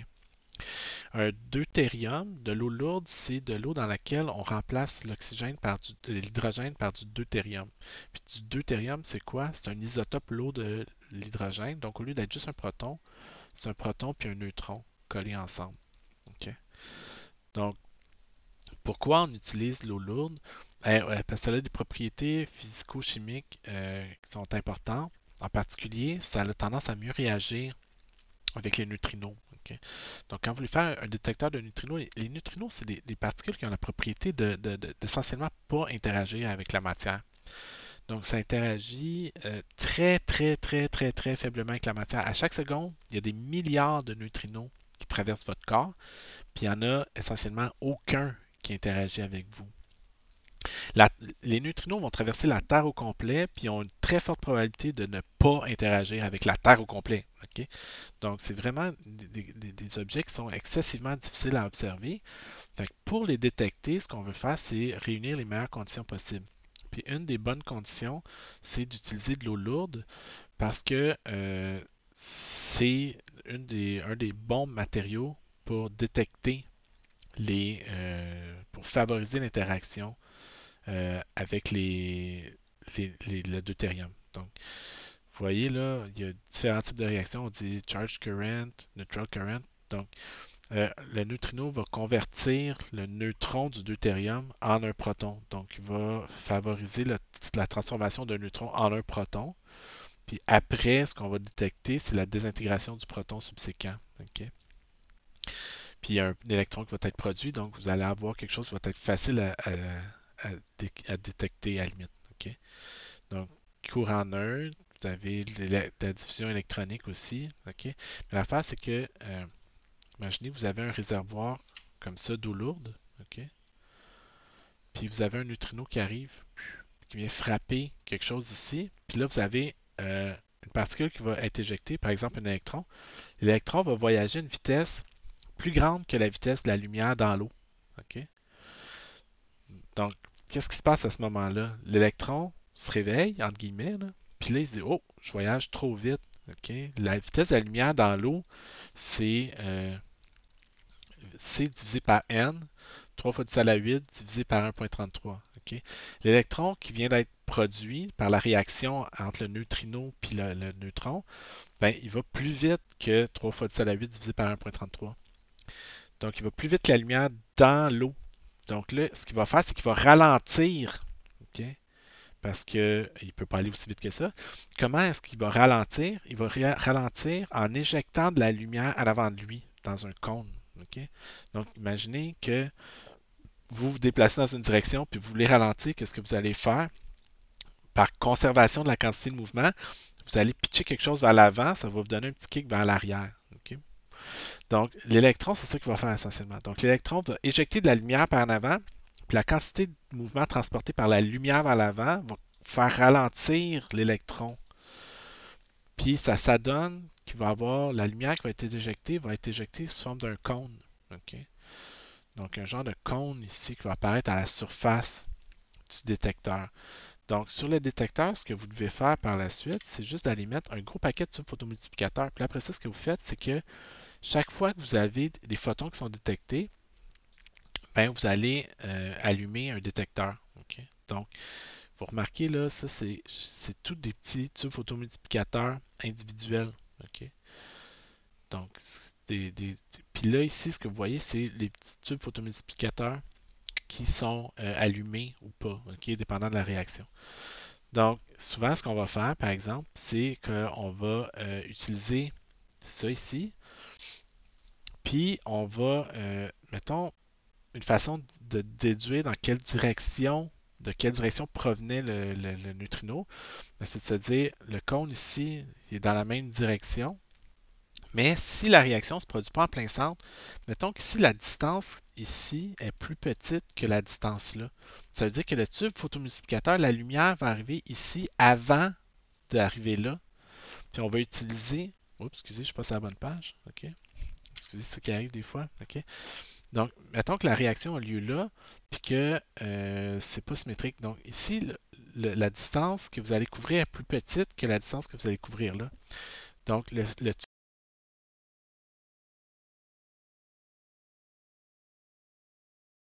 et puis là, je perds le son en plus. Donc, imaginez, excusez, une dernière fois. Imaginez que vous avez le neutrino qui arrive, réagit ici, puis là, ça fait un cône de lumière qui part comme ça. Supposons maintenant qu'ici, là, la distance est plus courte que là. Donc, le tube ici va s'allumer avant le tube ici. OK? Parce qu'il va enregistrer la lumière là avant que la lumière arrive ici. Donc, vous allez voir sur le détecteur, là, un cône apparaître, mettons, d'une place, tous les photomultiplicateurs vont s'allumer en séquence. Donc, à partir du délai entre l'arrivée du signal sur les différents photomultiplicateurs, vous êtes capable de déduire à quel endroit dans la tank est-ce que la réaction a eu lieu, puis d'où provenait le neutrino. Puis là, après, ce que vous allez faire, c'est que vous allez se dire, OK, présentement, il est, je sais pas, 10h15, on est mardi matin, on est tel jour de l'année. Là, le détecteur est situé ici. Nous, à cette heure-là, présentement, le soleil est dans telle direction.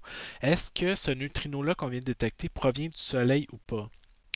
Puis, vous n'allez conserver que les neutrinos qui proviennent du soleil. Okay? Donc, ça, c'est une des expériences les plus. Ben, puis elle remonte quand même à déjà une vingtaine d'années. C'est une expérience qui était ultra high-tech. En fait, un des problèmes avec cette expérience-là, c'est qu'il accumulait les données plus vite qu'il était capable de les analyser. C'est souvent ce qui arrive à ça dans les expériences au volume de données. Généralement, vous allez concevoir une expérience, puis vous savez que vous n'avez pas le matériel électronique pour analyser les données que l'expérience va accumuler en temps réel. Puis vous vous dites, ben, si on suit la loi de Moore qui nous dit un peu comment varie le traitement de données en fonction du temps, on se dit, si on fait l'expérience en 10 ans, à ce moment-là, les ordinateurs devraient être assez forts pour être capables de traiter les données de la façon qu'on aura besoin de le faire. En tout cas, c'est rendu complètement flyé. Là, okay? Là, on ne parle pas du LHC ici. Le LHC, qui est le gros accélérateur de particules qu'ils ont construit entre la Suisse et la France, là, ça aussi, c'est le genre d'affaire que le volume de données est complètement invraisemblable. Okay? Donc, ça explique pourquoi on met un paquet de tubes photomultiplicateurs. L'autre question, c'est que vous faites un détecteur qui veut détecter les neutrinos qui proviennent du Soleil, puis vous allez, en bon français, sacrer ça dans une ancienne mine de nickel désaffectée 2 km en dessous de la Terre dans le coin de Sudbury. Okay? Pourquoi là? Okay? Pourquoi 2 km en dessous de la Terre? Ben, ce que vous voulez détecter, c'est des affaires, premièrement, qui interagissent excessivement peu avec l'environnement. Puis, dans la nature, par exemple, il y a plein de stuff naturellement radioactif. OK? Donc, quand vous avez un signal dans votre détecteur, vous voulez être sûr que c'est un signal qui vient d'un neutrino, puis pas de n'importe quelle désintégration nucléaire random qui s'est produit. OK? Pour vous donner une idée, si vous mangez une banane le matin, votre banane elle contient du phosphore radioactif. OK? Donc, c'est pas dommageable pour votre santé, pas du tout. OK? Mais il y a quand même de la radioactivité. Vous êtes vous-même radioactif. Vous contenez du carbone 14. On va en revenir plus tard. On va en reparler plus tard dans la session. Mais il y a quand même pas mal de stuff qui peut se produire. Puis, nous, ce qu'on veut, c'est éviter le plus possible de contamination du signal. Donc, vous allez le plus possible vouloir éliminer les sources de radioactivité ambiante. Donc, en allant dans une mine de nickel 2 km en dessous de la Terre, c'est un des endroits où il y a le moins de radioactivité naturelle dans l'environnement. Donc, c'est là que vous allez le mettre. En plus, de l'eau lourde, c'est quelque chose qui est normalement extrait de l'eau conventionnelle, mais qui coûte une fortune. Okay? Le Canada utilise l'eau lourde pour modérer les réactions nucléaires dans les réacteurs nucléaires. Ça aussi, on va y revenir plus tard, mais dans le fond, euh, l'eau lourde a la propriété de, quand vous avez dans un réacteur nucléaire des neutrons qui sont produits par des intégrations nucléaires, vous voulez faire ralentir les neutrons sans les absorber complètement. Puis l'eau lourde est un très bon modérateur qu'on appelle, qui a la propriété de faire ralentir les neutrons sans les absorber pour autant. Donc le Canada a beaucoup d'eau lourde dans les réserves d'énergie atomique Canada. Il y a beaucoup d'eau lourde qui ne sert pas nécessairement à grand-chose. Donc Snow ont coté un deal en bon français avec l'Agence atomique canadienne qui leur prêtait l'eau lourde, le temps de l'expérience. Évidemment, qu'ils l'ont récupéré à la fin. C'est pas le genre d'expérience où tu vas drainer, je pense, il y a une dizaine de tonnes. Excusez, une dizaine. 1000 tonnes d'eau lourde. OK? Ça vaut. Je sais même pas combien ça peut valoir 1000 tonnes d'eau lourde. Là. Excusez, oui, on l'a ici. 300 millions de dollars au prix du marché. OK? Donc, il y avait dans l'expérience pour 330 millions de dollars d'eau lourde dans ce réservoir-là. OK? Je peux vous garantir qu'il n'y a personne. OK? Donc, on le voit ici, là, le chiffre. Donc, il y avait 330 millions de dollars d'eau lourde dans le réacteur, dans le détecteur, pardon. Je peux vous garantir qu'ils n'ont pas calissé ça dans les poubelles quand l'expérience est terminée. OK? Donc, vous allez là-dessus, c'est complètement flyé. Donc, ça, c'est l'observatoire, pardon, SNO pour détecter les oscillations des neutrinos. Ça a montré que les neutrinos, en fait, avaient une masse, OK, qui est pas nulle. OK? Mais bon, on va y revenir, là. OK? Puis, non, c'est ça, dans le fond, là. Dernière application, là, les caméras digitales, normalement, c'est ça, c'est la même chose. Donc, sur votre caméra de votre téléphone, par exemple, la lumière frappe, c'est pas de la lumière qui est détectée par une pellicule comme dans le temps des caméras conventionnelles. C'est des électrons qui sont accumulés dans un CCD, dans un détecteur. Donc, vous voulez transformer de la lumière en électrons. Donc, c'est basé sur l'effet photoélectrique. Là. Je ne reviens pas à ces détails. Euh, une chose, par contre, qui est quand même aussi assez... Il fallait y penser. Dans la catégorie il fallait y penser. L'effet photoélectrique a un effet sur les satellites. Okay? Donc, imaginez que vous avez un satellite qui est en orbite. OK? Puis, mettons, je sais pas moi, vous avez un satellite en orbite avec des panneaux solaires. Puis, vous avez le soleil qui est d'un côté ici, puis qui blaste de la lumière ultraviolette dessus. OK? Ben, vous avez une partie du soleil qui est exposée au soleil, une partie du satellite qui est exposée au soleil, puis une partie qui est dans l'ombre ici. OK? L'effet photoélectrique va venir arracher des électrons à cette partie-là exposée au soleil. Okay? Donc, qu'est-ce qui va se produire? Vous allez avoir une charge positive qui va s'accumuler, un surplus de charge positive, un déficit de charge négative qui va apparaître d'un côté du satellite. Les électrons qui vont être éjectés, des fois, vont même être driftés, là, errer puis être absorbés de l'autre côté. Puis vous allez avoir un surplus de charge négative de l'autre côté du satellite. Donc, qu'est-ce qui va se produire? Vous allez avoir une différence de potentiel entre différentes parties du satellite. Puis qu'est-ce qui se passe si la différence de potentiel devient trop grande? La nature ayant horreur des différences de potentiel, il va apparaître des courts-circuits à l'intérieur du satellite. Donc là, des courants qui vont redistribuer les électrons pour faire disparaître la différence de potentiel. Mais évidemment, si vous avez une décharge électrique dans un satellite, ça peut scraper de l'électronique assez rapidement. Donc, vous ne voulez pas que ça se produise. Donc, ce que vous allez faire, c'est que vous allez mettre une couverture, un genre de couverte par-dessus. Vous allez emballer votre satellite dans une couverture pour que l'effet photoélectrique, les courants produits restent dans la couverture ici, puis qu'il n'y ait pas d'effet photoélectrique qui se produisent à l'intérieur du satellite même dans les composantes électroniques sensibles. Donc, je ne sais pas c'est qui le premier qui s'est dit Hey, on va mettre un satellite en orbite. Hey, oui, as-tu pensé qu'il pourrait y avoir l'effet photoélectrique qui va poser un problème, qui va shorter des composants dans le satellite? Ah oui, non, excuse, j'y ai pas pensé. Ouais, personne pense à ça. Je me dis ça me fascine encore à ce jour. Donc, bref, c'était quand même un bon cours, là. Je vous laisse là-dessus. Vous avez des exercices à faire dans le chapitre 9 sur l'effet photoélectrique. Il va y avoir un quiz là-dessus la semaine prochaine. OK? Donc, euh, prochain sujet, on se revoit au prochain cours pour un nouveau sujet. OK? Merci.